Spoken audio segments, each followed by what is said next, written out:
할렐루야. 오후 시간에도 새 힘을 얻으시기를 축복합니다. 아멘. 자, 오늘 말씀의 제목 사랑하는 자들아입니다.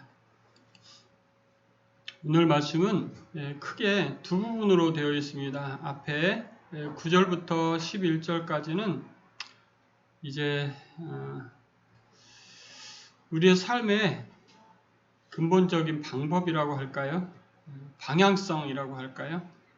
그거에 대해서 잘 말하고 있고요.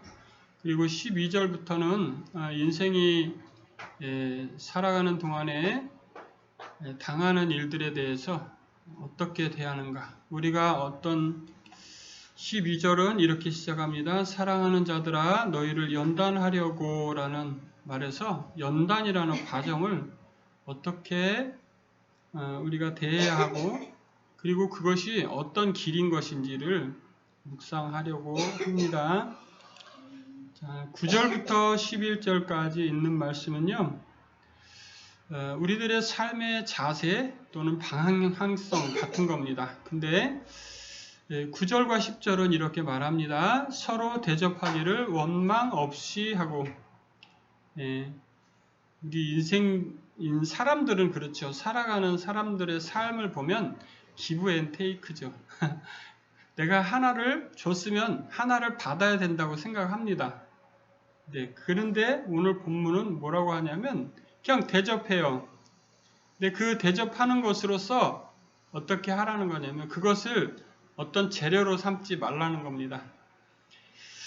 서로 대접하는 그 자체로서 뭘 한다는 것입니까? 그것으로서 충분하다는 겁니다. 즉 예수님이 이 땅에 우리에게 향하여 우리를 섬기기 위해서 이 땅에 오셨듯이 우리가 이 땅을 살아가는 동안 그리스도인으로서 살아간다는 것은 다른 사람을 섬기는 데 있다는 것이죠. 근데 그 섬기는 목적이 어디 있냐면요. 섬기는 삶을 사는 목적. 그게 바로 11절에 초록색 글씨입니다. 이는 범사에 하나님의 영광을 받으시게 하려 함이라는 겁니다. 자, 예수 그리스도로 말미암아 하나님의 영광을 받으셨듯이 그분이 우리 인생들을 위해서 모든 것을 다 내어주시고 그렇게 살으신 것이 바로 하나님의 영광을 받으시게 하는 길이었다는 거예요. 그러니까 우리가 서로 대접하는 자세로서 어떤 삶을 살아간다는 것, 그거 자체가 하나님께 영광을 돌리는 길이라는 뜻입니다. 그러니까 그리스도인으로서 살아간다는 것은 삶의 방향성, 큰 방향성이 뭐냐면 내가 사는 게 하나님께 영광이 되냐는 거예요. 내가 걸어가고 있는 발걸음이 이 걸음이 하나님께 영광을 돌리는 결과를 가져오냐는 겁니다.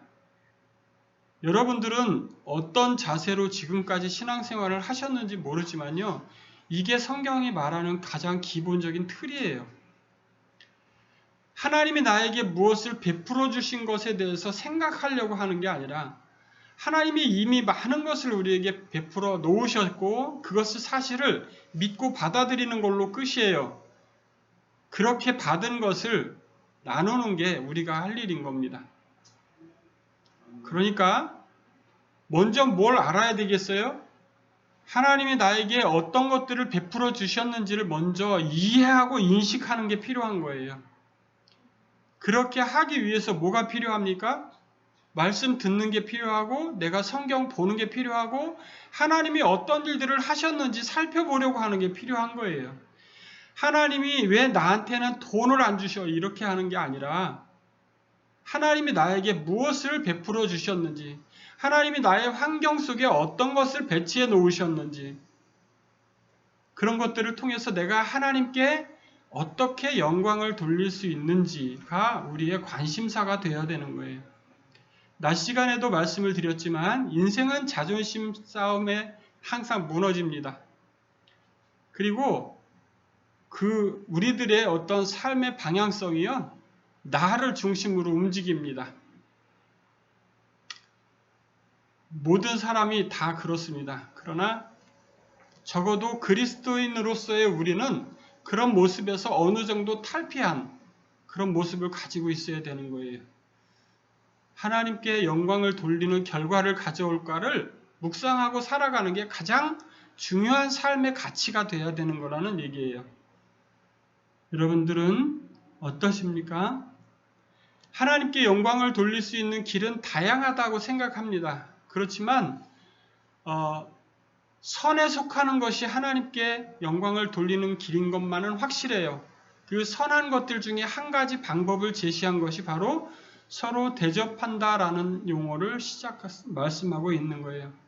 또 하나 있습니다. 오늘 말씀 나온 것 중에 두 번째 내용은 은사를 받은 대로 하나님의 여러 가지 은혜를 맡은 선한 청지기같이 서로 뭐하예요?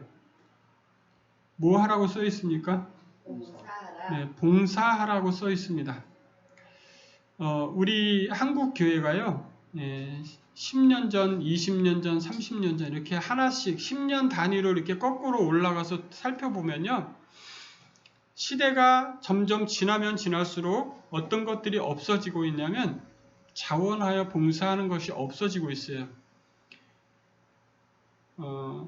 교회에서 되어지는 일을 살펴보는 눈을 갖는 사람들이 없어졌다는 의미예요.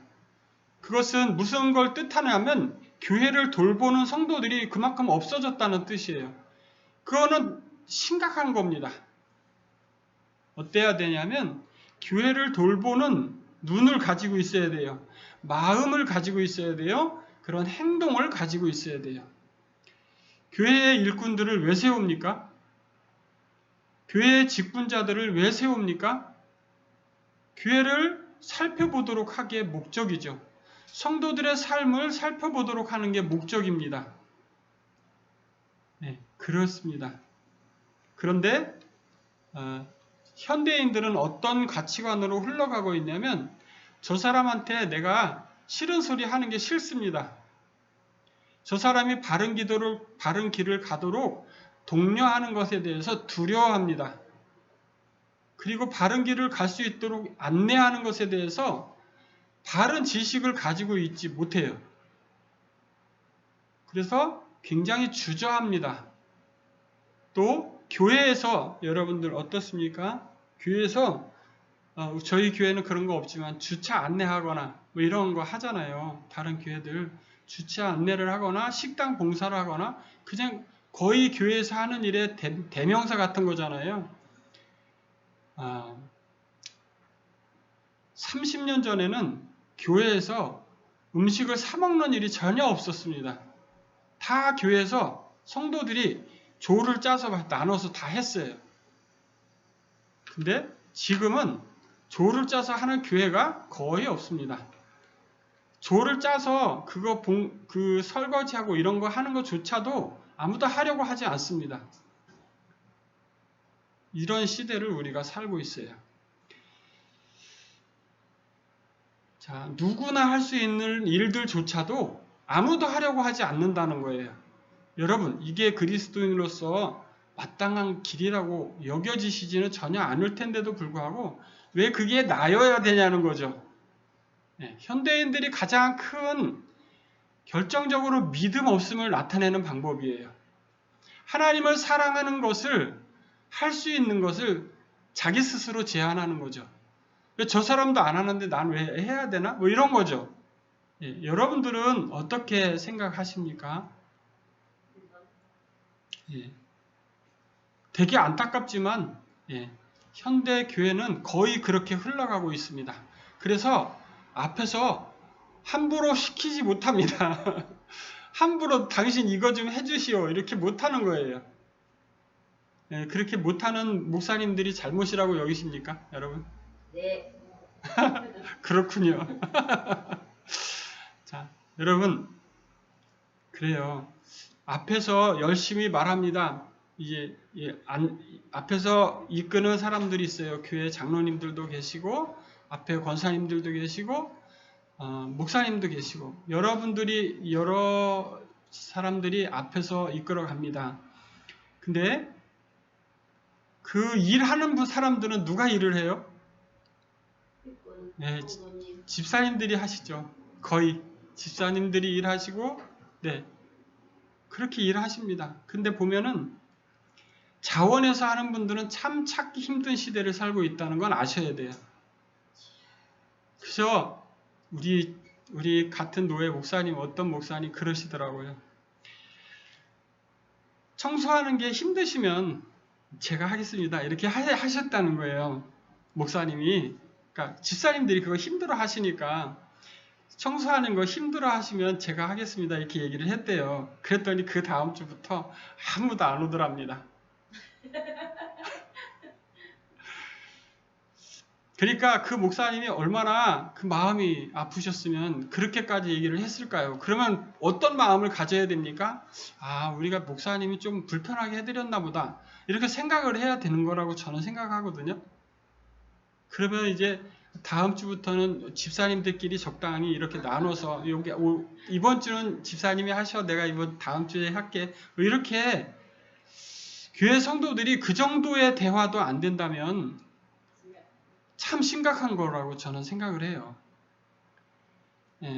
그러니 참 문제가 심각한 게 우리들의 현실인 거죠.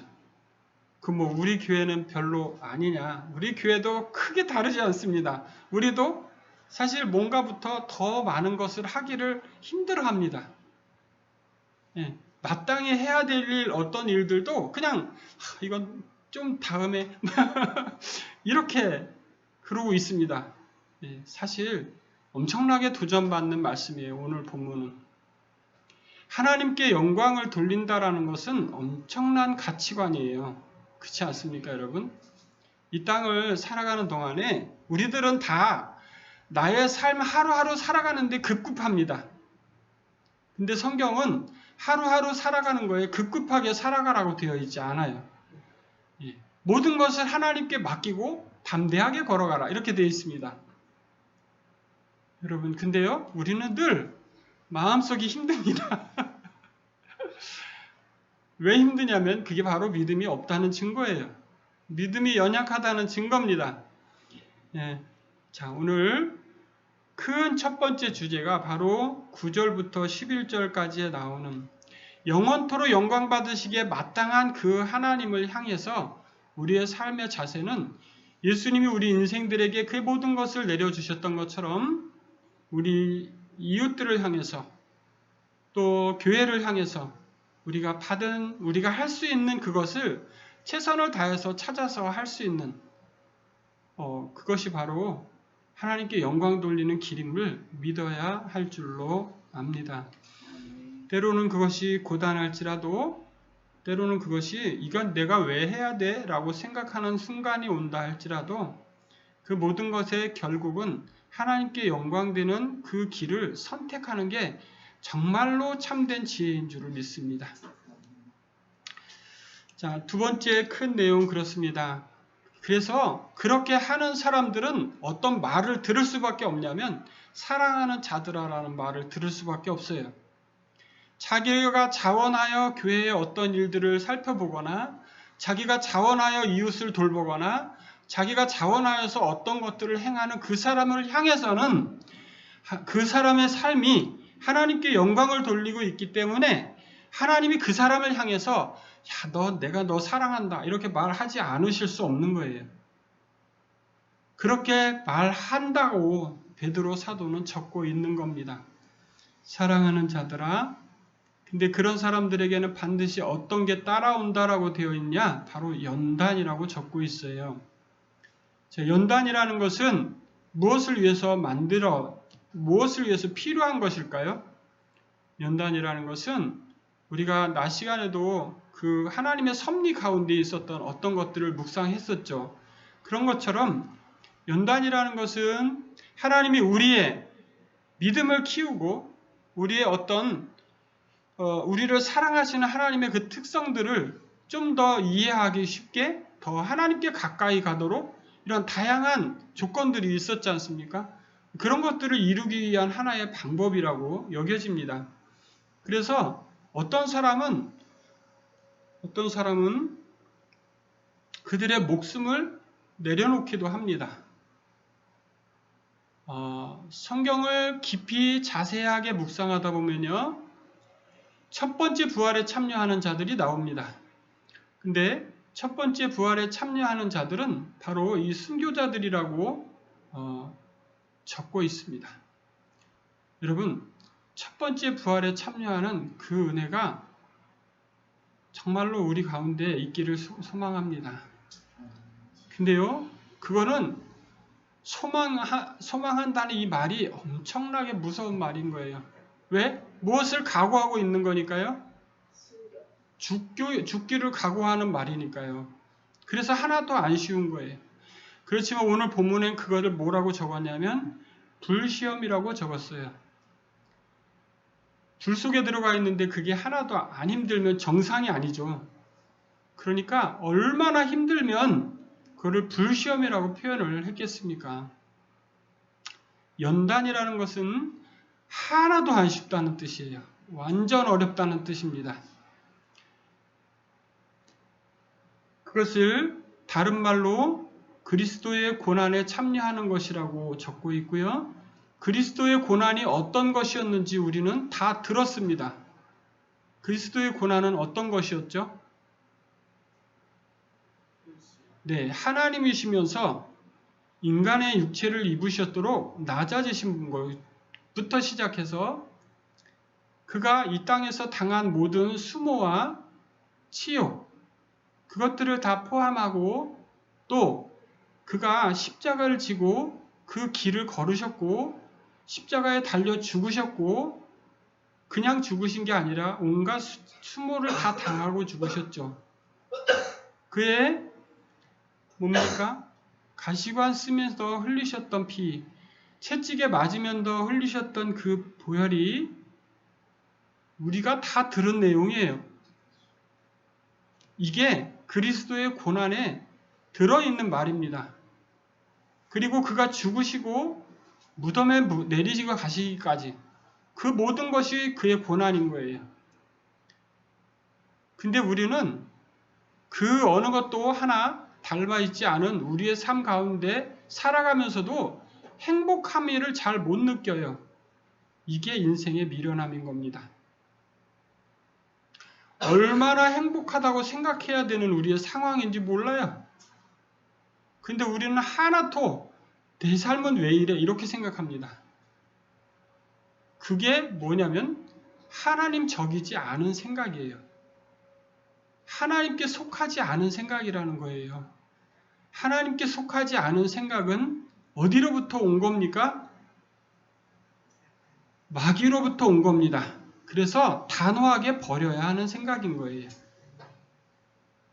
그리스도의 고난에 참여하는 그것이야말로 영광을 받을 수 있는 재료들이라는 거예요.